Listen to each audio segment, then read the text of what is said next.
लोकसभा चुनाव के दौरान महंगाई, भ्रष्टाचार, बेरोजगारी जैसे तमाम मुद्दे हैं, लेकिन इसके साथ साथ एक और मुद्दा है जो इन चुनावों में छाया हुआ है, जिसे सत्ताधारी दल बीजेपी लगातार उठाती रहती है, और वो मुद्दा है परिवारवाद का मुद्दा। परिवारवाद का मुद्दा ऐसा है कि बीजेपी जब जब चुनाव होते हैं या चुनाव नहीं होते हैं, राज्यों के चुनाव होते हैं, लोकसभा चुनाव होते हैं, ऐसा मुद्दा है जिसे मौके बेमौके बीजेपी जिसे लेकर विपक्षी दलों को घेरती रहती है। लेकिन आइए अब हम इसको समझने की कोशिश करेंगे कि आखिर हिंदुस्तान की राजनीति में परिवारवाद इतना बड़ा मुद्दा कैसे बनता जा रहा है।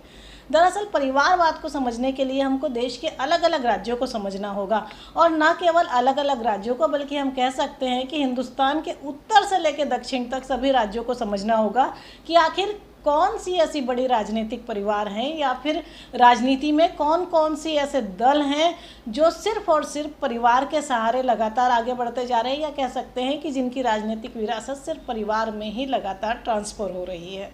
जी, तो हिंदुस्तान में उत्तर से लेके दक्षिण तक छोटे बड़े सभी दल परिवारवाद से ग्रस्त हैं। चलिए परिवारवाद की शुरुआत करते हैं हम देश की मुख्य विपक्षी पार्टी, बल्कि कह सकते हैं जिसे सबसे पुरानी पार्टी कहा जाता है, कांग्रेस से।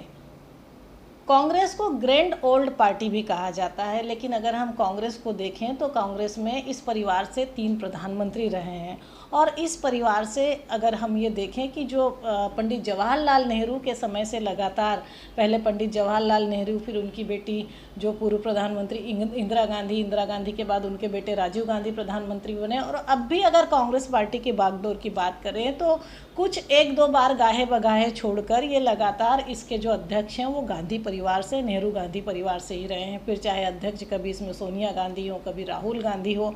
तो जो कांग्रेस पार्टी है सबसे पुरानी राजनीतिक पार्टी देश की मानी जाती है, लेकिन ये भी जो लगातार विपक्षी दलों का आरोप है कि सिर्फ और सिर्फ इसमें परिवारवाद हावी है, और पूरी गांधी नेहरू परिवार कांग्रेस को अपनी तरह से और अपने हिसाब से चलाते हैं, किसी और लोगों को पार्टी में तवज्जो नहीं दी जाती है। हालांकि इस मसले पे कांग्रेस को बीजेपी तो घेरती है, लेकिन कई सारे और राजनीतिक दल भी इसके घेरते हैं कि कांग्रेस नेहरू गांधी परिवार से आगे कुछ सोच नहीं पाती।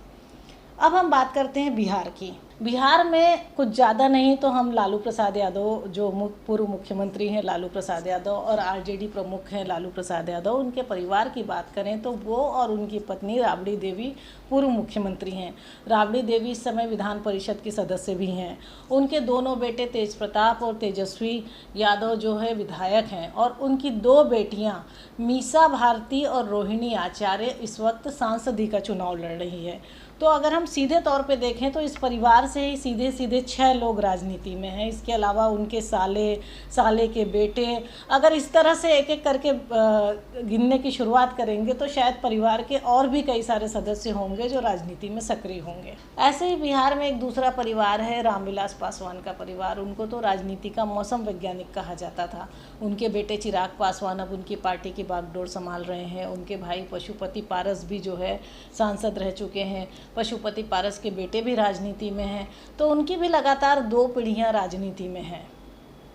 आइए अब हम बात करते हैं उत्तर प्रदेश के मुलायम सिंह यादव के परिवार की, मतलब कि समाजवादी पार्टी की। सबसे पहले इसमें मुलायम सिंह यादव खुद मुख्यमंत्री बने, फिर उनके बेटे अखिलेश यादव मुख्यमंत्री बने, उनकी बहू सांसद है, और अगर इन चुनाव की बात करी जाए तो फिलहाल अखिलेश यादव नेता प्रतिपक्ष हैं और उनकी पत्नी डिम्पल यादव सांसद हैं। मुलायम सिंह यादव के बाद उनके बेटे अखिलेश यादव यूपी के मुख्यमंत्री बने और उन्होंने समाजवादी पार्टी की कमान संभाली। यादव परिवार से कई सदस्य सांसद और विधायक रह चुके हैं। यही नहीं, परिवार से जुड़े कई सदस्य स्थानीय स्तर पर भी बड़े पद संभाल चुके हैं, जिसमें मुलायम सिंह के भतीजे धर्मेंद्र यादव 3 बार सांसद रहे हैं। उनके चचेरे पौत्र तेज प्रताप यादव भी सांसद रह चुके हैं। मुलायम सिंह यादव के भाई जो प्रोफेसर हैं राम गोपाल यादव, वो राज्यसभा सांसद रह चुके हैं। उनके बेटे अक्षय यादव भी राजनीति में सक्रिय हैं। और तो और मुलायम सिंह यादव के छोटे भाई शिवपाल सिंह यादव, और अगर हम बात करें अखिलेश यादव की पत्नी डिम्पल यादव राजनीति में है, और उनके छोटे बहू की उनकी जो छोटी बहू है वो भी इस समय राजनीति में सक्रिय है, और उसने भी समाजवादी पार्टी छोड़कर बीजेपी ज्वाइन करी है। ऐसे ही हम मध्य प्रदेश की बात करें तो दो राजनीतिक परिवार ऐसे हैं जो पीढ़ी दर पीढ़ी राजनीति में सक्रिय हैं, जिसमें एक पूर्व मुख्यमंत्री दिग्विजय सिंह का है।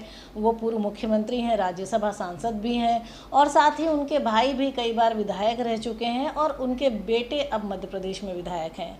दूसरे राजघराने की बात करें तो वो है सिंधिया परिवार। राजमाता सिंधिया के बारे में तो सभी जानते हैं और उनकी बेटी जो है वसुंधरा राजे सिंधिया, वो कई बार राजस्थान की मुख्यमंत्री रह चुकी हैं। यशोधरा राजे सिंधिया मध्य प्रदेश की शिवराज सरकार में मुख्यमंत्री रह चुकी हैं।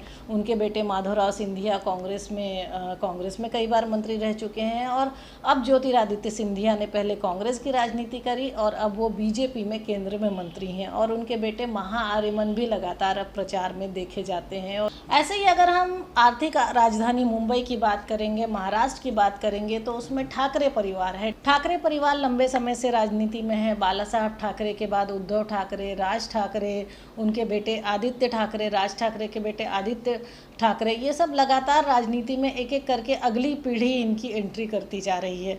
तो लंबे समय से ठाकरे परिवार का भी दबदबा है। और ऐसे ही कुछ जो है नेशनलिस्ट कांग्रेस पार्टी की हम बात करें तो नेशनलिस्ट कांग्रेस पार्टी में भी शरद पवार गुट अलग बन चुका है, अजित पवार गुट अलग बन चुका है। लेकिन शरद पवार, उनके भतीजे अजित पवार, उनकी बेटी सुप्रिया सुले और जो अजित पवार हैं उनकी पत्नी, तो लगातार जो है ये एक के बाद एक परिवार में ही जो राजनीतिक विरासत है वो लगातार हस्तांतरित होती जा रही है।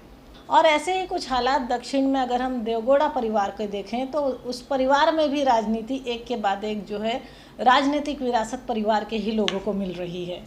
देवगौड़ा परिवार दक्षिण भारत का सबसे कामयाब राजनीतिक परिवार माना जाता है और इसको पिता पुत्र की पार्टी भी कहा जाता है। इस पूरे परिवार को पूर्व प्रधानमंत्री और जनता दल के प्रमुख एच.डी. देवगौड़ा और उनके बेटे कर्नाटक के सबसे प्रभावशाली नेताओं में से एक हैं। देवगौड़ा पहले मुख्यमंत्री बने और उसके बाद फिर प्रधानमंत्री। उनके बेटे एच.डी. कुमारस्वामी भी मुख्यमंत्री बने। उसके बाद उनके जो दूसरे बेटे हैं एच.डी. रेवन्या, वो राज्य में मंत्री हैं और उनके बेटे प्रवाल रेवन्या भी अब लोकसभा सांसद हैं। और ऐसी ही कुछ स्टालिन फैमिली है। करुणानिधि के बेटे M.K. स्टालिन तमिलनाडु के मुख्यमंत्री बने और उनके बेटे विधायक उदयनिधि स्टालिन कैबिनेट में शामिल हैं। अब सबसे बड़ी बात यह है कि परिवारवाद एक बड़ा मुद्दा बन चुका है, लेकिन उसके बावजूद राजनीति में परिवार लगातार बढ़ते ही जा रहे हैं। या कह सकते हैं कि परिवारों में पीढ़ी दर पीढ़ी ये राजनीति हस्तांतरित होती जा रही है।